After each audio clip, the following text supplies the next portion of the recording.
बच्चों, आज अपन आहार नाल की औत की अपन ने पिछले टॉपिक में पढ़ा था, उसी को आगे थोड़ा कंटिन्यूस करेंगे। आहार नाल की औत की में छोटे छोटे बहुत सारे सवाल बनते हैं, उन सवालों की भी अपन चर्चा करेंगे। तो औत की अपन ने पढ़ा था, विज्ञान की ऐसी शाखा जिसमें ऊतकों का अध्ययन करते हैं उसे औत की कहते हैं। आहार नाल के 4 स्तर है, शिरोसा स्तर, बाह्य पेशी स्तर, अधश्लेष्मिक स्तर और श्लेष्मिक स्तर। श्लेष्मिक में 3 स्तर हैं, पेशी स्तर, आधार पटल और उपकला स्तर। अब ये जो उपकला स्तर होता है, इस उपकला स्तर में क्या होती है, अलग अलग प्रकार की उपकला पाई जाती हैं। कहीं घनाकार उपकला होती है जैसे आमाशय के अंदर, कहीं जैसे स्तरित उपकला स्तर होता है या सल्की उपकला होती है जैसे ग्रसिका के अंदर, और कहीं जैसे अपन कहते हैं स्तंभाकार उपकला होती हैं जैसे ग्रहणी के अंदर। किसके अंदर? ग्रहणी और क्षुद्रांत्र के अंदर। ग्रहणी और क्षुद्रांत्र के अंदर क्या होती है, इसमें स्तंभाकार उपकला होती हैं। आमाशय के अंदर घनाकार उपकला होती हैं, और जैसे अपन ग्रसनी के अंदर, ग्रसिका के अंदर देखते हैं तो इसमें क्या होती है, सल की उपकला पाई जाती है। तो ये उपकला स्तर अलग अलग प्रकार का होता है। इस उपकला स्तर के द्वारा भोजन का अवशोषण और भोजन इसके द्वारा पाचक रसों का स्त्रावण भी होता है। तो ये आपको इसमें याद रखना। अब अपन इसमें आहार नाल की औतकी में कुछ इंपॉर्टेंट सवाल बनाते हैं। सबसे पहला सवाल अपन पढ़ेंगे। एक सवाल आता है, बूनर ग्रंथियाँ क्या है? बूनर ग्रंथियाँ क्या है? ठीक है, तो बूनर ग्रंथियों की अपन चर्चा करेंगे। तो बूनर ग्रंथियाँ क्या होती हैं? ठीक है बच्चों। हाँ, तो बच्चों अपन बूनर ग्रंथियों के बारे में पढ़ेंगे। बूनर ग्रंथियाँ क्या होती हैं? बूनर ग्रंथियाँ आपको बताना है कि ग्रहणी में पाई जाती है। कहाँ पाई जाती हैं? जो ग्रहणी का अधश्लेष्मिक स्तर है, ग्रहणी का कौन सा स्तर है? अधश्लेष्मिक स्तर है। ग्रहणी के अधश्लेष्मिक स्तर में क्या पाई जाती हैं?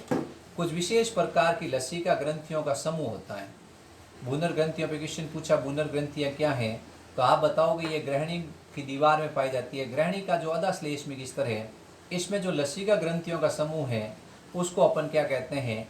बूनर ग्रंथियों के नाम से जानते हैं। ठीक है, तो अपन बूनर ग्रंथियाँ पढ़ रहे हैं कि ग्रहणी का जो अधश्लेष्मिक स्तर है, इसमें कुछ अत्यधिक कुंडलित ग्रंथियाँ पाई जाती हैं। कुछ अत्यधिक कुंडलित श्लेष्मिक ग्रंथियाँ होती हैं।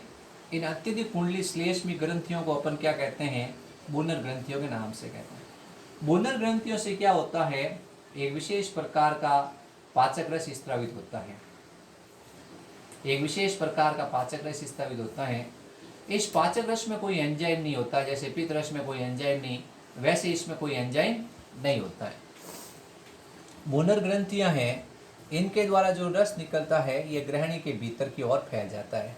ठीक है, ये ग्रहणी के भीतर की ओर फैल जाएगा और ये ग्रहणी की दीवार की हैसियत से सुरक्षा करेगा। ये बूनर ग्रंथियों से निकलने वाला रस है, ये ग्रहणी के भीतर की ओर फैल गया और इसकी क्या करेगा? अपन कहेंगे बूनर ग्रंथियों से जो रस निकलता है, पाचक रस निकलता है, उसमें श्लेष्मा पाया जाता है। ये श्लेष्मा क्या करता है? ग्रहणी की दीवार की, जो ग्रहणी की दीवार है, उस ग्रहणी की दीवार की हैसियत से सुरक्षा करता है। तो ग्रहणी की दीवार की किससे सुरक्षा करेगा? हैसियत से। इसके अलावा इसमें बाइकार्बोनेट आयन पाए जाते हैं जो भोजन के अम्लीयता को समाप्त करते हैं। जो भोजन की क्या करते हैं? अम्लीयता, उसको समाप्त करते हैं। तो भाई बूनर ग्रंथियों के बारे में क्या जानते हो? सबसे पहला सवाल यही पूछा जाता है, what is the meaning of Brunner glands? तो आपको बताना ये ग्रहणी में स्थित होती हैं। जो ग्रहणी का अधश्लेष्मिक स्तर है उसमें लसिका ग्रंथियों का समूह होता है। जैसे ग्रहणी का अधश्लेष्मिक स्तर है, उसमें लसिका ग्रंथियों का समूह है। इस लसिका ग्रंथियों के समूह को अपन क्या कहते हैं? जो अत्यधिक कुंडलित ग्रंथियां होती हैं, श्लेष्मिक ग्रंथियां होती हैं, उनको कहते हैं बूनर ग्रंथियां। बूनर ग्रंथि के क्या कार्य है? पहला कार्य है कि इसमें जो श्लेष्मा पाया जाता है वो ग्रहणी की दीवार के भीतर की ओर फैलता है और ग्रहणी की दीवार की हैसियत से सुरक्षा काम करता है। दूसरा, इसमें बाइकार्बोनेट आयन होते हैं। पहला इसमें श्लेष्मा है और दूसरा इसमें बाइकार्बोनेट आयन है। ये भोजन की अम्लीयता को समाप्त करके भोजन को क्षारीय माध्यम प्रदान करता है। ठीक है, तो ये आपको इसमें एक्सप्लेनेशन करना है कि बूनर ग्रंथियाँ क्या है। तो बूनर ग्रंथियों से पाचक रस निकलता है, उसमें कोई एंजाइम नहीं होता है। और ये बूनर ग्रंथियाँ होती कहाँ है? ये ग्रहणी के अंदर होती हैं। ठीक है बच्चों। इस प्रकार अब नेक्स्ट है कैकरिंग के वलन। कैकरिंग के वलन। कैकरिंग के वलन क्या है? रसांकुर क्या है और सूक्ष्मांकुर क्या है? ये 3 अपन छोटे छोटे पॉइंट्स पढ़ेंगे। कैकरिंग के वलन, रसांकुर और सूक्ष्मांकुर। ये जो अपन कह रहे हैं कि जो क्षुदांत्र है यानी ईलियम है, जो ईलियम है उसका श्लेष्मिक स्तर, ईलियम का श्लेष्मिक स्तर अत्यधिक वलित होता है। ईलियम का श्लेष्मिक स्तर अत्यधिक वलित होता है। ईलियम का श्लेष्मिक स्तर अत्यधिक वलित होता है और इन वलन को कहते हैं कैकरिंग के वलन। तो पूछा गया कैकरिंग के वलन क्या हैं, तो आप एक छोटी सी परिभाषा बताओगे कि ईलियम के श्लेष्मिक स्तर अत्यधिक वलित होते हैं और इन वलन को क्या कहते हैं, कैकरिंग के वलन कहते हैं। ये जो कैकरिंग के वलन है, ये कैकरिंग के वलन है, इनके ऊपर, कैकरिंग के वलन के ऊपर अंगुली के जैसी संरचना होती है। ये कैकरिंग के वलन है, इसके ऊपर अंगुली जैसी संरचना है। ये कैकरिंग के वलन है, इसके ऊपर अंगुली जैसी संरचना है। ये कैकरिंग के वलन है, इसके ऊपर अंगुली जैसी संरचना है। ये कैकरिंग के वलन है, इसके ऊपर अंगुली जैसी संरचना है। इसको अपन कहते हैं रसांकुर। क्या कहते हैं, रसांकुर। तो रसांकुर क्या है, विलय क्या है, विलय आपको बताना है कैकरिंग के वलन के ऊपर अंगुली जैसी संरचना को, कैकरिंग के वलन के ऊपर अंगुली के समान संरचना को किस नाम से जानते हैं, रसांकुर। अब अपन रसांकुर की चित्र देखेंगे। ये मान लो मैंने रसांकुर बनाया है, ये रसांकुर है।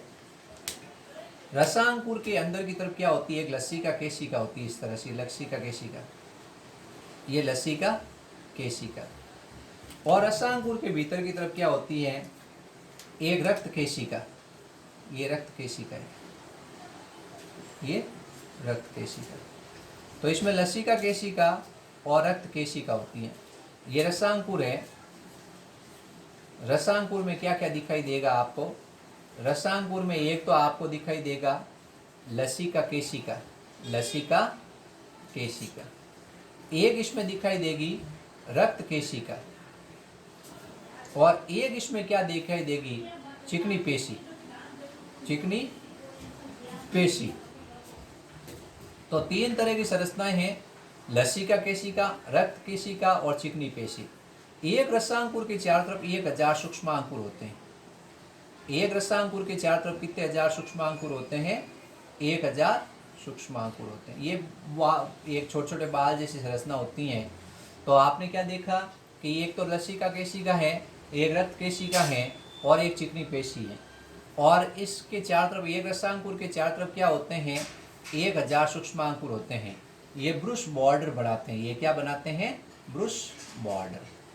अब सवाल बनता है कैकरिंग के वलन क्या है। तो आप छोटा सा आंसर दे दोगे कि ये जो श्लेष्मिक स्तर है, ये ईलियम के श्लेष्मिक स्तर हैं, वो अत्यधिक वलित होते हैं। इन वलन को कहते हैं कैकरिंग के वलन।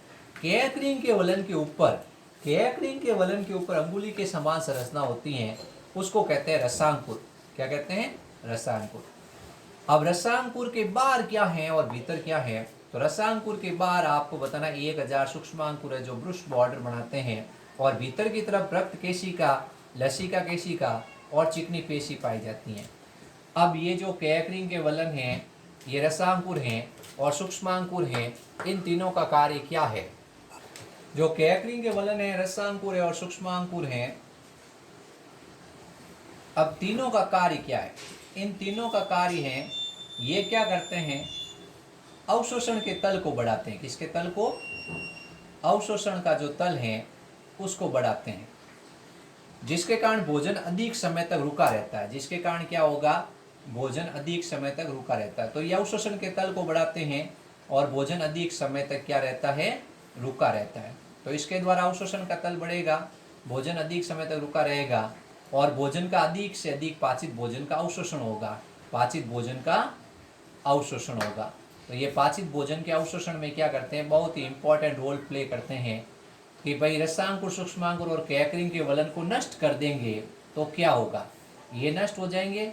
तो ये क्या होगा, ये कैकरिंग के वलन, ये रसांकुर, ये सूक्ष्मांकुर, ये सब नष्ट हो गए तो आप देखोगे क्षेत्रफल कम हो जाएगा और पाचित भोजन तुरंत निकल जाएगा शरीर से बाहर, यानी अवशोषण नहीं होगा, पाचित भोजन के अवशोषण नहीं होगा। तो ये आपको इम्पोर्टेंट पॉइंट बन गया कि कैकरिंग के वलन क्या है, रसांकुर क्या है, सूक्ष्मांकुर क्या है, रसांकुर की संरचना बताओ और यदि रसांकुर को नष्ट कर दिया जाए तो क्या होगा। तो इस प्रकार बच्चों आपको बताना है क्या होता है। तो मेरे हिसाब से आपको मेरा चैनल अच्छा लगा होगा। मैं और भी वीडियो अपलोड करता रहूँगा। ये अपन ने आहारनाल की औत की और आहारनाल के छोटे छोटे भाग पढ़े, बूनर ग्रंथियाँ है, कैकरिंग के वलन है, रसांकुर है, सूक्ष्मांकुर हैं। ये आपको समझ में नहीं आए तो आप क्या है कि एक बार मेरा वीडियो और देखें, आपको समझ में आ जाएगा। आप मेरे वीडियो को लाइक और सब्सक्राइब करें और मेरे चैनल को अधिक से अधिक सब्सक्राइब करें और कमेंट बॉक्स में लिखें कि क्या सर क्या कमी है और क्या नहीं है। Please like and subscribe and share my channel. Thank you very much.